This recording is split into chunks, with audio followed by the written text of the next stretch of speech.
great. All right. Yeah, so this is just a short presentation on the evolution of data-related roles, specifically within the oil and gas industry. So I'll just go ahead, and my mouse has disappeared, which is great. Oh, there we go. And now it's gone too far. Spoilers. Okay, I'll start by just introducing myself, and it's an introduction and somewhat of a disclaimer. I'm a student. I'm studying my master's in information and library studies at Robert Gordon University at the moment. And so, as a part of my course, I had to fulfil a work placement with an external organisation, and that's where Sakthi came in on behalf of CDA. She posted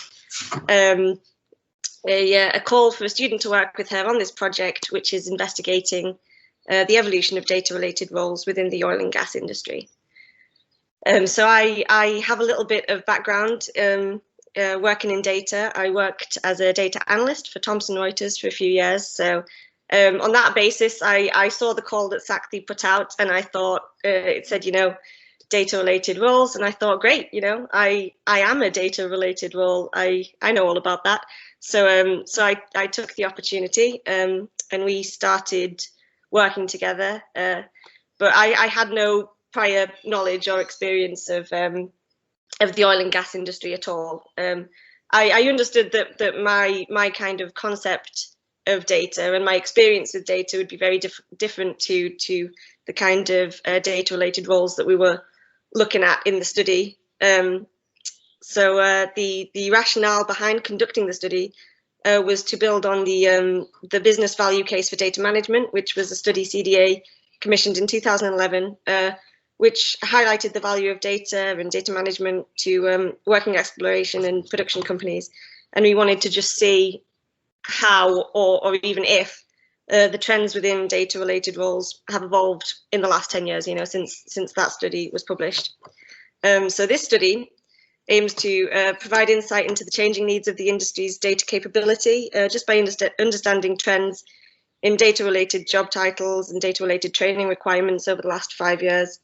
And the aim of the work is kind of just to contribute to the understanding of recent attitudes and progress in data management, and hoping to inform both CDA and the wider industry's efforts in supporting and developing the data management profession. So that was the aim. I'm not gonna say whether or not we actually achieved that. You guys can you can tell me at the end if you think it's helpful.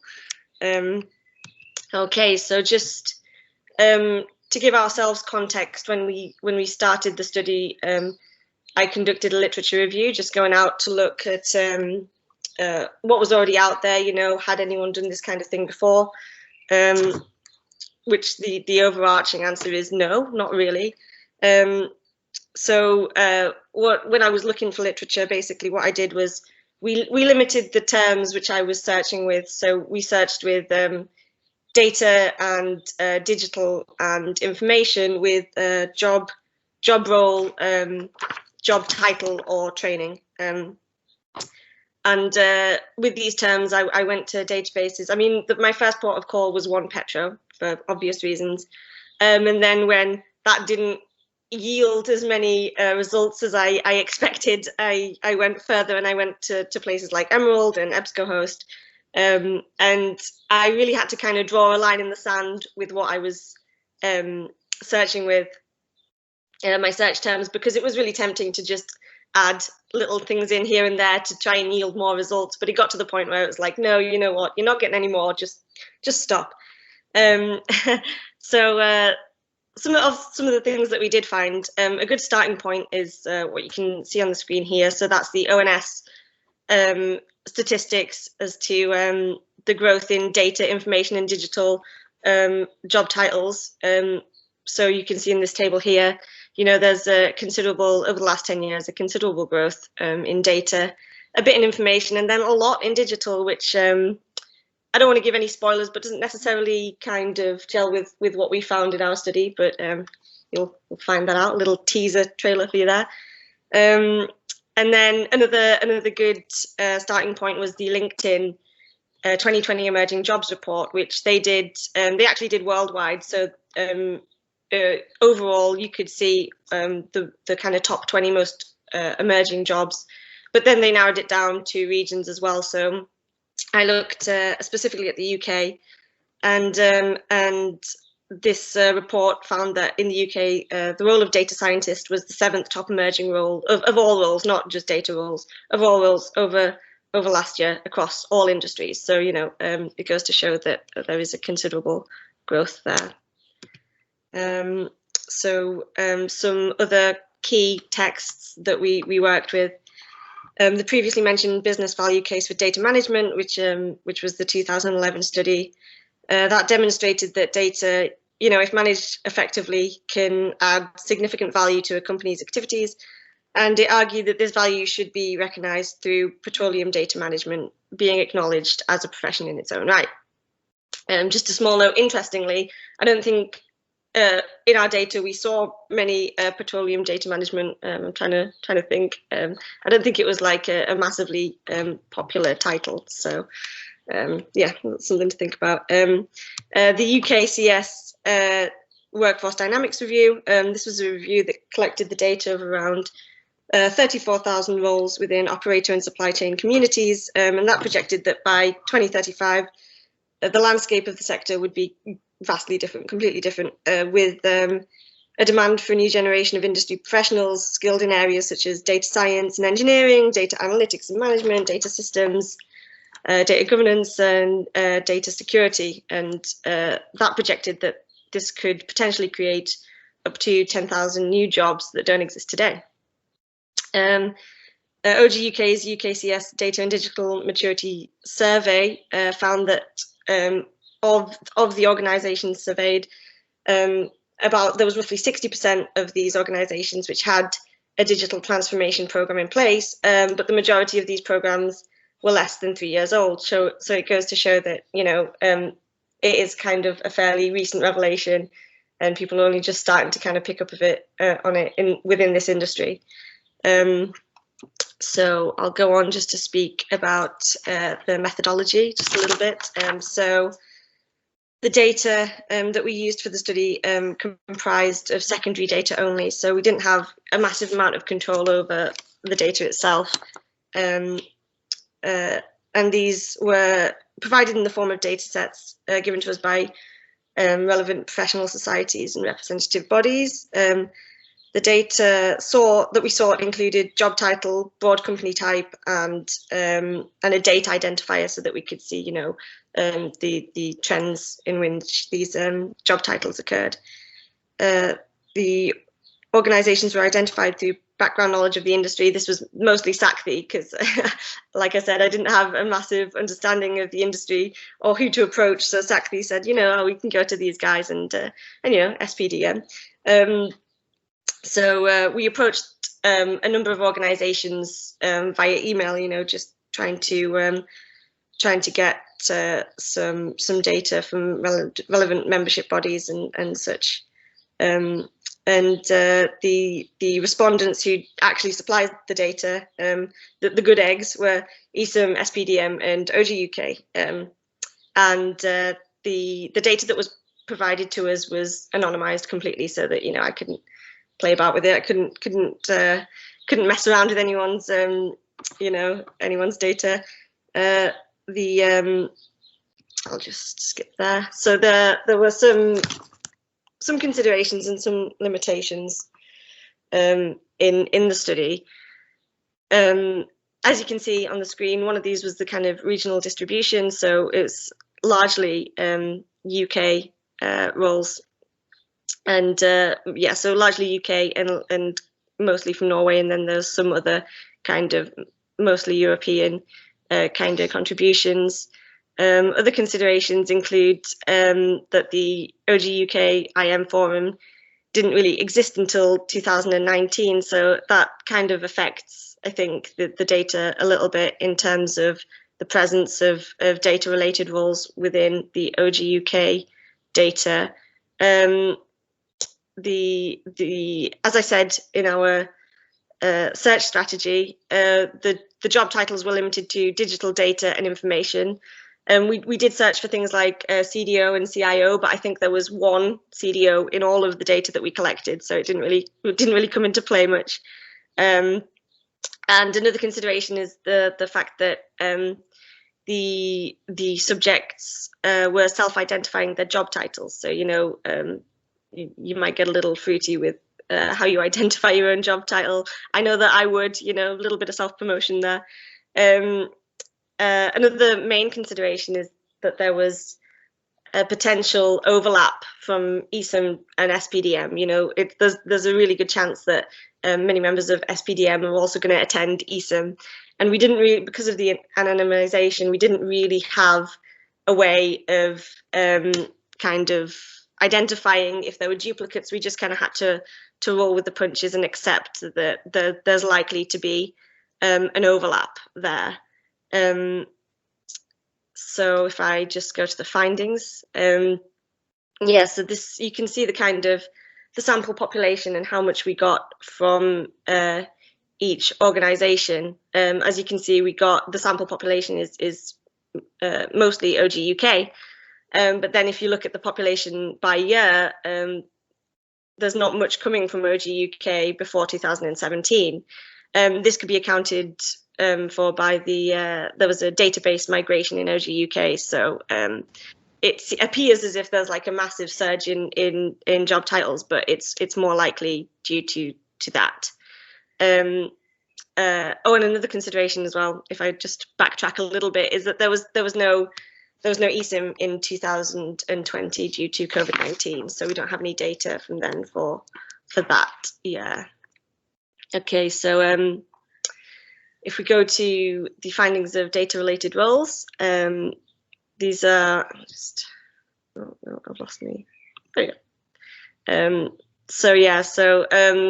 If we look at the titles containing data, these were clearly the most frequently occurring, with a downward curve slightly towards 2015 and 16, which Sackley tells me may or may not be due to the oil price crash, because as an outsider, when I came in and I looked at this, I was like, whoa, what's happened? There's a massive dip here, and it's there's a good reason for everything, and Sackley explained that may or may not be the reason.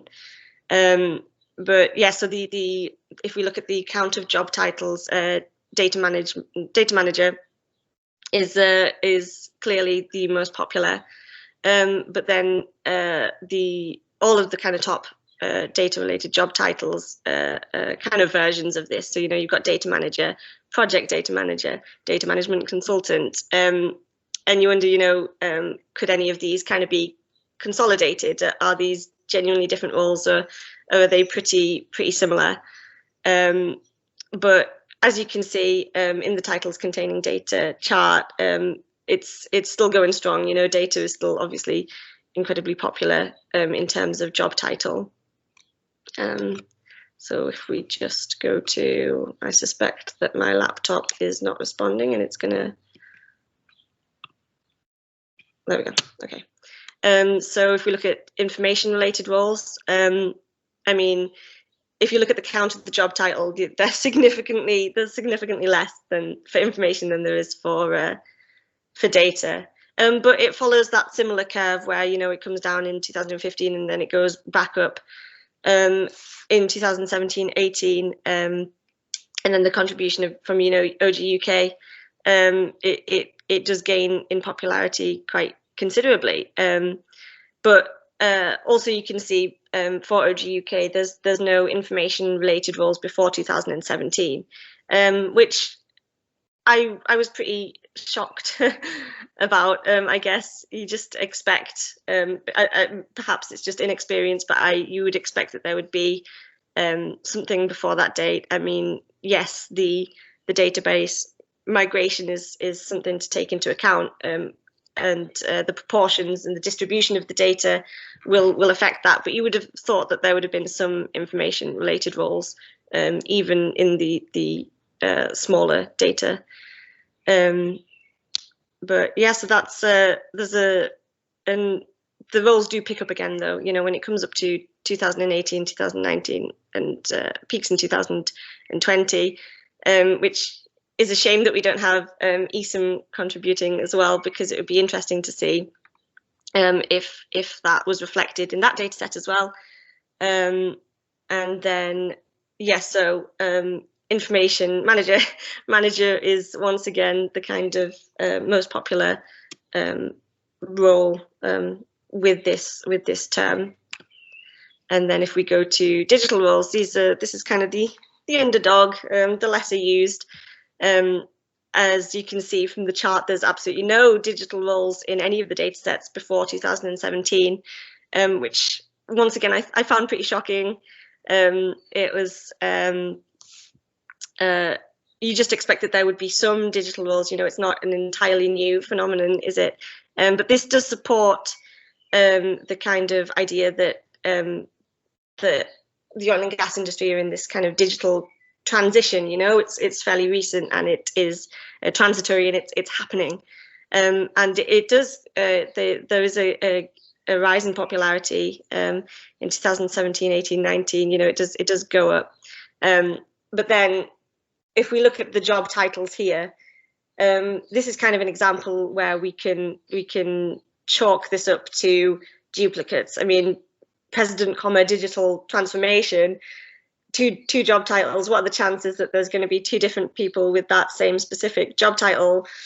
I mean, the chances are that's someone who is a member of SPDM and attends ESOM, but we can't say for sure. So that one's won the top spot for the most popular digital related job title with 2 counts, like the top 4. So there's really not that much going on. There's not that many kind of job roles where you can get a great perspective on it.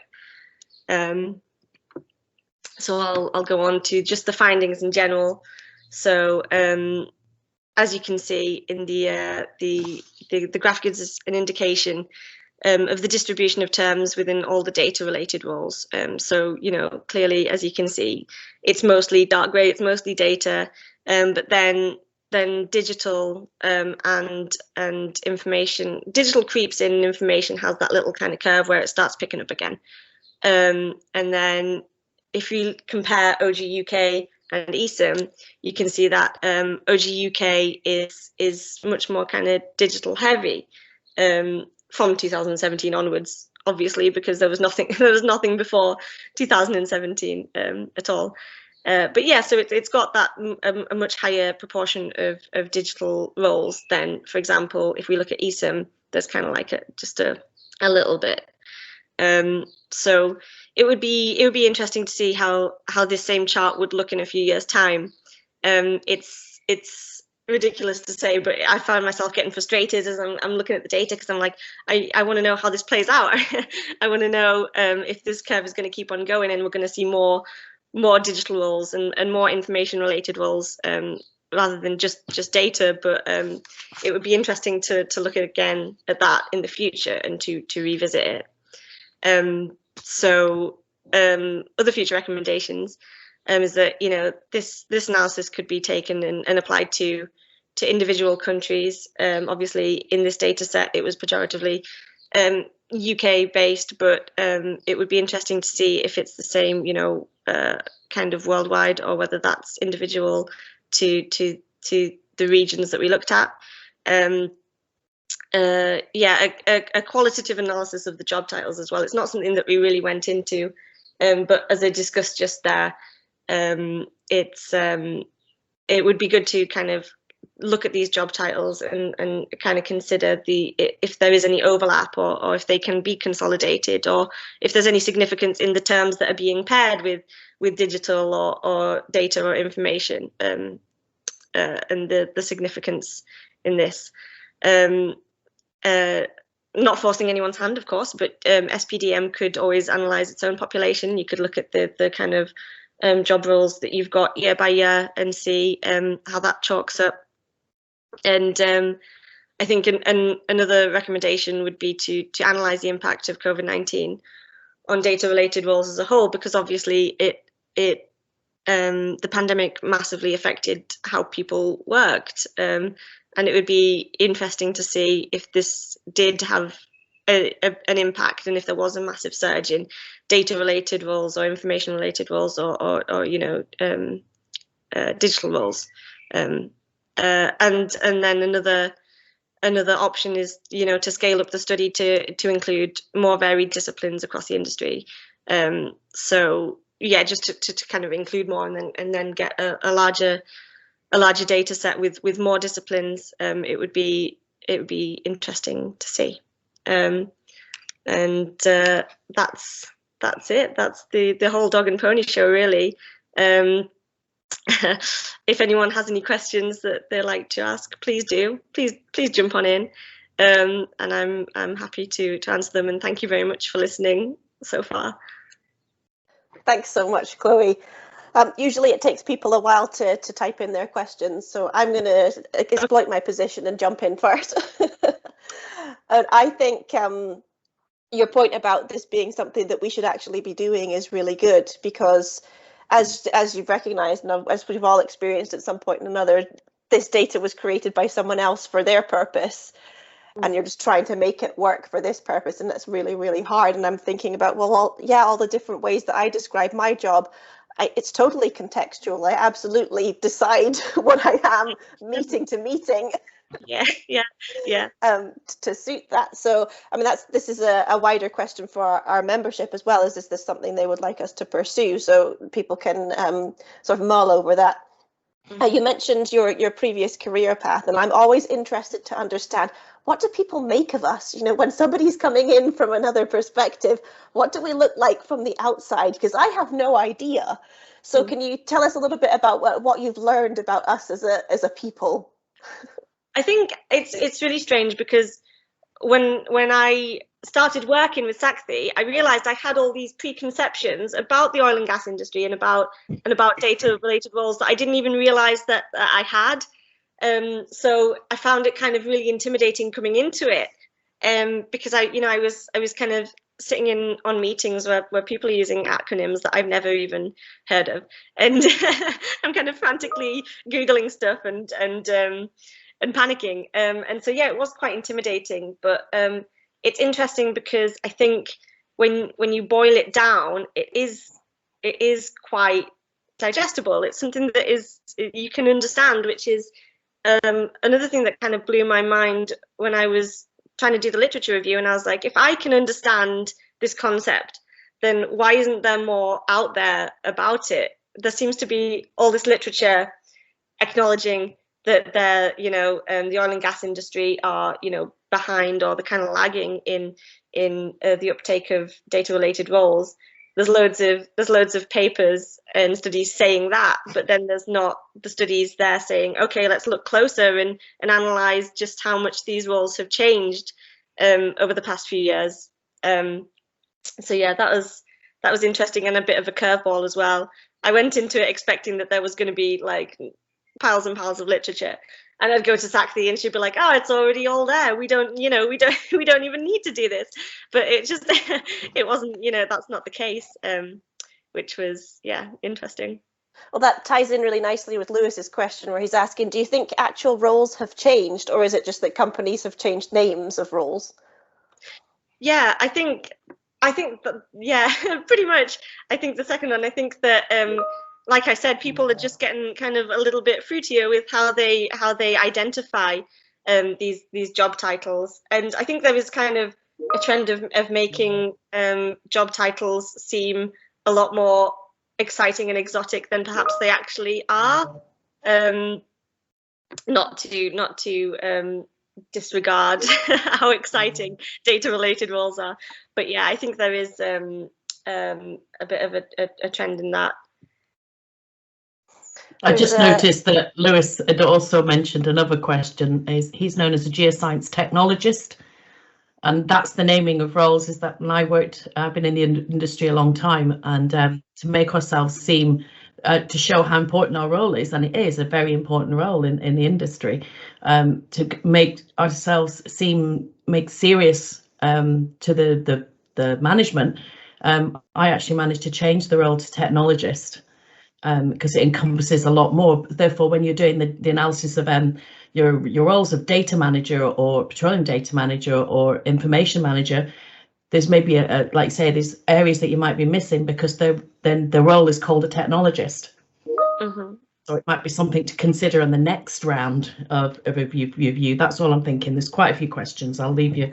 Yeah, no, that's a really good point, and it's something that me and Sakti talked about, in that when we drew that line in the sand and we kind of thought, right, we can only include these kind of terms, we knew that we were going to be excluding a lot of roles like that, like a technologist. You know, that's not going to come up, and that's not going to be flagged up to us in our data. And I guess that's a really good recommendation, to just go a lot deeper with it and make a huge kind of conclusive list of the kind of job titles that you could look for, and then see how that affects your findings. Yeah, I think that's a good point. And it's a good tie into what Fionnuala was saying, that we maybe look at it at the SPDM, and maybe we can do a assist with that as well and look at the titles that our members have. Yeah, I'd definitely be interested to see it. I'm invested in this now. I need to... We've got you. You're one of us. Yeah. Well, thank you very much for your talk today, Chloe. We're at past. I want to acknowledge that there are a few other comments and questions in there, but they're kind of in the vein of what we were talking about, is maybe this is a conversation that we need to continue within the SPDM membership. So for the benefit of the people who have posted there, the best place to do that is our Slack channel, which you can find a link to on our website. Again, I want to reiterate that these webinars are free and they're for anyone who's interested, but to follow through with things like this, that would happen within our membership. Other things that you would get as a benefit of membership is access to our conference and events. They are free for members. We have a mentoring system. We have some other services that are in development. If you're interested in standing for the board, there will be elections come October time. And then the more intangible benefits about being a member of a community, influencing the direction of a membership body, professional recognition. These are all things that we would like people to take into account as part of that professionalization agenda that is what sparked the creation of the society in the first place. But anyway, please do join us on Slack to continue this conversation, and we'll see you maybe in a few weeks for the next webinar. Thank you very much, everyone. Thank you. Thank you. Thank you.